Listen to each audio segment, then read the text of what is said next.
Hi again. Last time we talked about traditional linear stories, and keeping in mind that story writing is this entire field of study, like game design, I could say a lot more about that, but this is a starting point. But now I'd like to talk about what happens when we give players choice, not just in mechanics, but in the narrative as well. Games aren't the only medium that can do this, mind you. There are choose-your-own-adventure books and immersive theater as examples of other media with choice. But games are strongly positioned for this since interaction is at the heart of what games are. So just as last time we talked about the overall forms of linear stories, let's talk about the forms of nonlinear stories. So I'm going to use a diagram like this to show how a story is put together. Think of each circle as a thing that happens in the story, like one scene, and the arrows connect them together in sequence. Now, this is the order in which the scenes appear as presented to the audience. These may or may not be in chronological order if the story has flashbacks or is otherwise told out of order, but these are the order that they are told. Now, as we discussed last time, there are some trade-offs to working with a linear story in a game. It's easy to apply traditional storytelling techniques directly, since that's the general story form you're going for. These stories can have powerful emotional impact. When Aerith died in Final Fantasy VII, that was a very powerful and memorable moment for a lot of people, despite the player having no agency over it. However, the lack of agency does create some conflict between the game mechanics and the story, and that makes it feel less like a game where the player is in control. So now with this as a baseline, let's look at some other story structures that include some player choice. So the most obvious thing to do is add choice points. After a scene, give the player some choice, and based on the choice they make, respond to it by making the next scene different. And then in that scene, give another choice, and at first glance, this would seem to be the ultimate solution. Every time you give the player a choice, you write what that story looks like, and going each way, and then the story responds believably to the player. Now, as you can see with this diagram, though, there is a problem with this approach, specifically a problem of scale. If you have just 2 choices at every choice point, after 3 choices, you'll have to write 8 different endings. And if there are just 10 binary choices, you'll have over 1,000 different endings. And it gets even worse than that, because in a single playthrough, a player only sees a tiny fraction of the total content. If there are 10 binary choices, then there are 1,024 different endings, and over 2,000 total scenes to write, but the player will only see 10 scenes and 1 ending. So they will see less than 1% of the content that you created, which means most of the stories that you write will never actually be seen by any given player. So this is a very inefficient way to write stories, and it does not scale well. There's just too much to write, and too much of that writing time ends up being wasted on players who will never see it. So let's see if we can improve this. There's not really a great term for what this is. I saw it called parallel paths once, so I'm going with that. But unlike branching, this is not really a standard term for this. But hopefully you see what's going on here.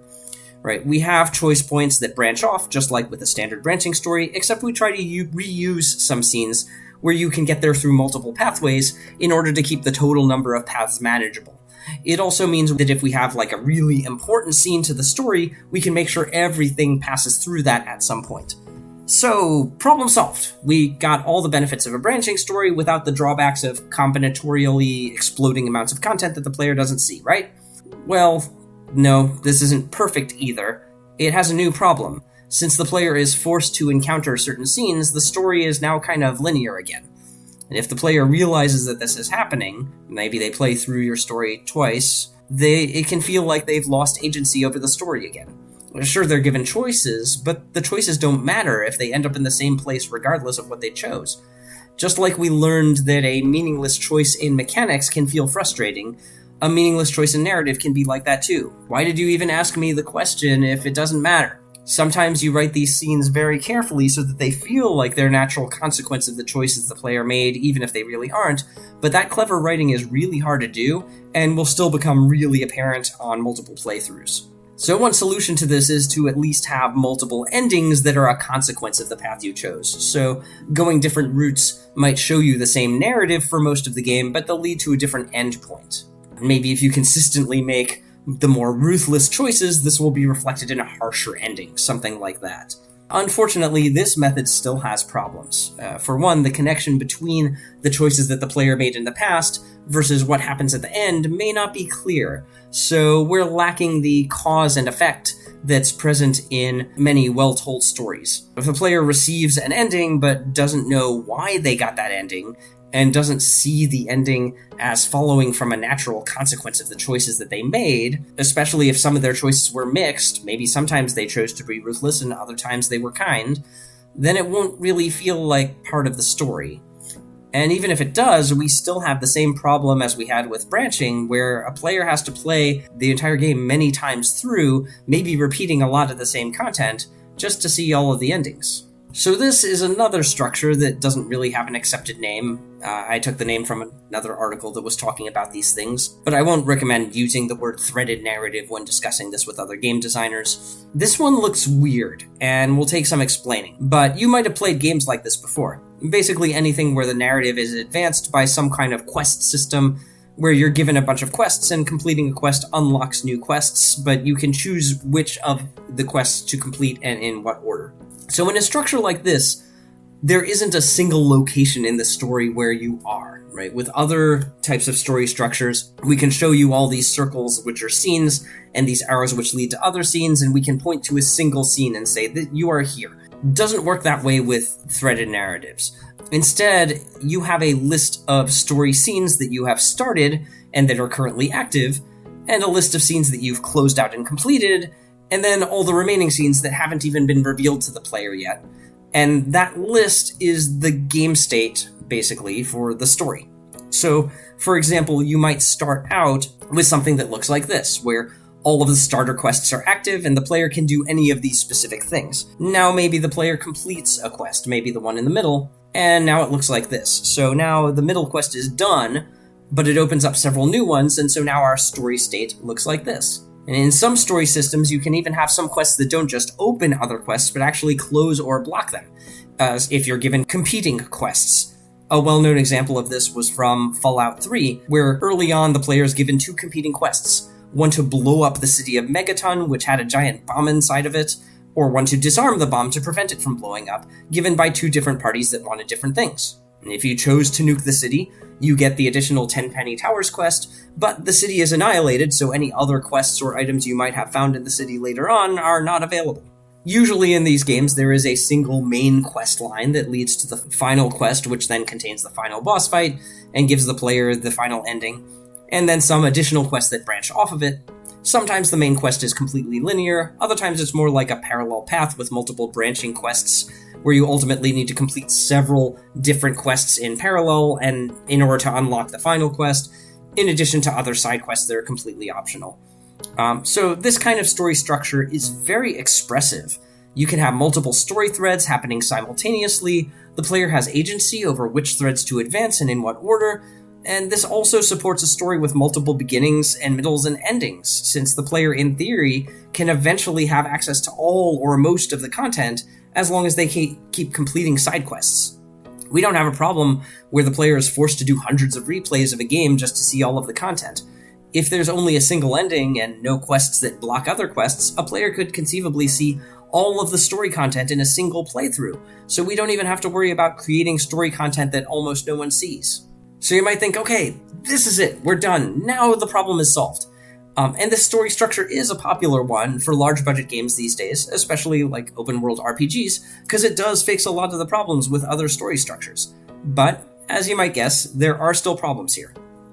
The hardest problem with a threaded narrative is that it is hard to write something like this. Since you can do anything in any order, some narrative orderings might just not make sense. If you're given a quest to assassinate a specific character, and then later after they're dead, the character is still around to give you another quest, that's gonna be kind of awkward. Or what if you're given a quest in the middle of a war to do something to influence the course of the war, but you unlock that quest before the war starts or after it's over? So you have to be really careful to write each story scene in a way that it could happen at any time and in any order, or else that if some other story scenes could invalidate or change it, that you check for that.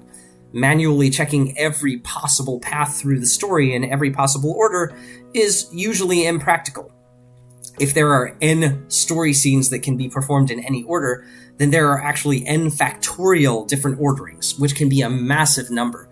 If you have just 10 story scenes that could be done in any order, there are over 3 million paths through them all. And most stories have far more than just 10 quests. So realistically, there's going to be a lot that's untested. And lastly, you have to be careful not to allow too many active stories at once to avoid confusing or overwhelming the player.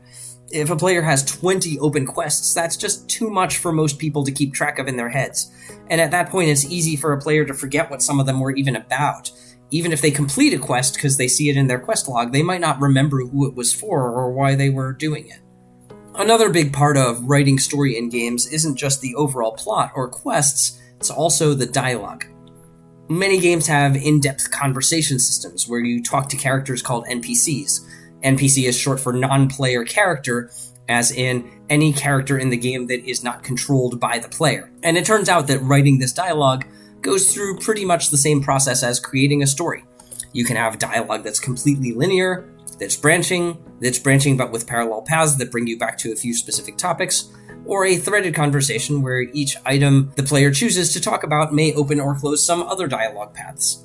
A conversation can really be thought of as a mini story in a way, where each story scene is just a linear piece of dialogue, and each of the choice points is the player choosing which thing to talk about next. Now, dialogue writing is its own separate skill from story writing.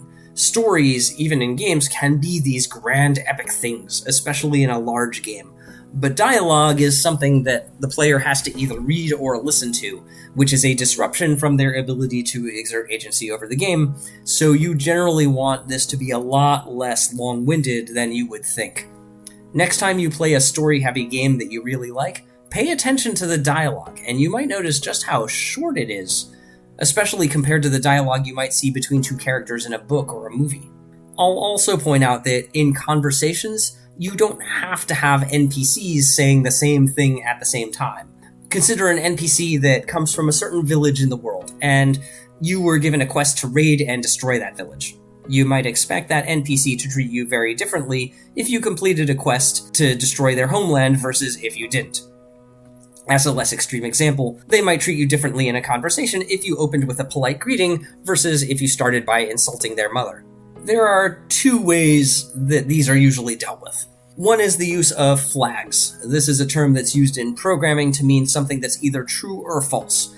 So there might be some parts of a conversation that set a flag or check another flag and react differently based on whether the flag is set or not. Using our earlier example, if you were given a choice of a polite or impolite greeting at the start of a conversation, that might set a flag to true for a polite greeting or false for an impolite greeting. And then later in the conversation, if you make a request of that person, they might check that flag and react differently to you based on how you opened the conversation with them. This can make a conversation feel more believable, but it also means that you as the dialogue writer have to keep track of even more things, and the code has to support it.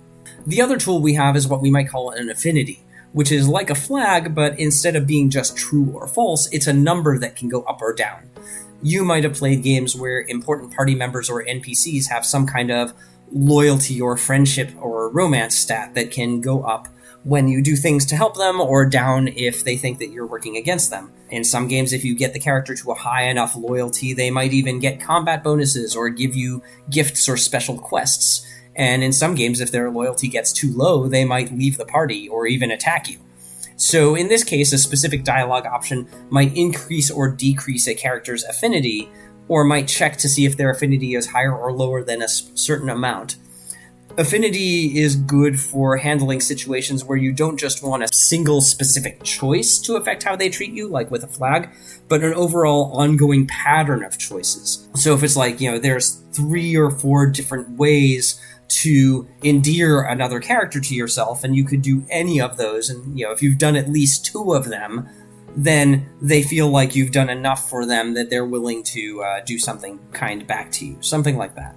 Now, there's a lot more I could say about story, but one last thought I want to leave you with is what we call the point of view of the story. In a first-person story, the person telling the story is the protagonist. They use the word I to refer to the main character. I know you wish things were different. I wish things were different. The novel Moby Dick famously starts with the line, "Call me Ishmael," which establishes that the speaker's name is Ishmael, that this person is the person whose eyes we are seeing the story through, and lets us know that they are the main character. Third-person stories are when the narrator is not the main character, but is basically just reporting on what is happening from an outside view. They use words like he or she to refer to the main character. Most traditional stories are told in third person, though some use a limited viewpoint where the narrator and audience don't know everything that's happening or what characters are thinking. Others use what's called an omniscient viewpoint, where they are given knowledge that even the characters of the story might not have. In the chaos, the great machine fled, abandoning us all. Aramis, like most, was left consumed with rage. Much rarer is the story told in second person, where the person reading the story is the protagonist. This kind of story uses the word you to refer to the main character. You've probably never read a book that refers to you, the reader, as the main character, unless you've read any choose-your-own-adventure books. Second-person writing is more often used in things like instruction manuals. So if you're trying to figure out how to program a television, right, it might use the word you or an implied you to tell you what to do. It's not really seen much in stories, but realize that most game stories are in fact told as second-person stories, where the player is either the main character or at least controlling them. There's someone you've been neglecting, Stanley. Someone you've forgotten about. Please, stop trying to make every decision by yourself. Now, I'm not asking for me, I'm asking for her. And this is inherently awkward, because the main character might do something that the player disagrees with, and that tends to destroy immersion in the story. Suppose in a story I say, you suddenly realize how long it is since you've eaten and how hungry you are, but in real life you just ate lunch. At some point in your mind, you've got to be thinking, okay, maybe my character is hungry, but I'm not. We also use these same words to refer to the camera angle of a game and the literal viewpoint of what we see on the screen. A first-person camera means that we are in the game, literally seeing things through the eyes of the main character. There's a camera glued to the front of the main character's forehead, and that's the view we're shown of the world. In fact, if you think of the genre known as first-person shooters, that's why they're called first-person shooters, right? You're shooting things, and there is a first-person camera. A third-person camera lets us see the main character from an external view, either from a fixed view like the corner of a room, or following the main character from an over-the-shoulder shot. Technically, we could also imagine a second-person camera where we spend the entire game looking from the view of an NPC that's looking at the main character. That would be about as awkward as a second-person story. Needless to say, not very common in games, so I won't talk much about that here. But I do want you to notice there is a disconnect here between the camera view and the story view, usually, since most game cameras are first or third person, but most game stories are second person. So this is another reason why writing for games is hard, and it's something you'll need to always be thinking about as you write game stories. If you want to read more about the points of view I was just talked about, the first link here goes into more detail about that. It's on archive.org because the original article seems to be offline and I couldn't find it mirrored anywhere. If you want to learn more about good dialogue writing, the second link here will lead you to a GDC talk specifically about that. There are two parts to it, an audio recording and slides, so you'll probably want to look at both. And lastly, if story writing is really where your heart is more than game mechanics, there are some tools for creating interactive narratives without having to worry too much about programming or mechanics. Ren'Py is a tool specifically used to make visual novels, a genre of game that's kind of like a choose-your-own-adventure novel with pretty graphics. Twine is a visual boxes and arrows tool where you just write text and click and drag to tell it which text follows which other text and which parts of the text to click on that will go to new text, and it spits out basically a set of HTML pages with clickable links that can be played through like an interactive story. Thanks for watching, and I'll see you next time when we start talking about probably the best known specialty within game design, known as level design. But before you go off and write your own interactive stories or watch the next video, go ahead and take the assessment so you can get your certification from HP Gaming Garage.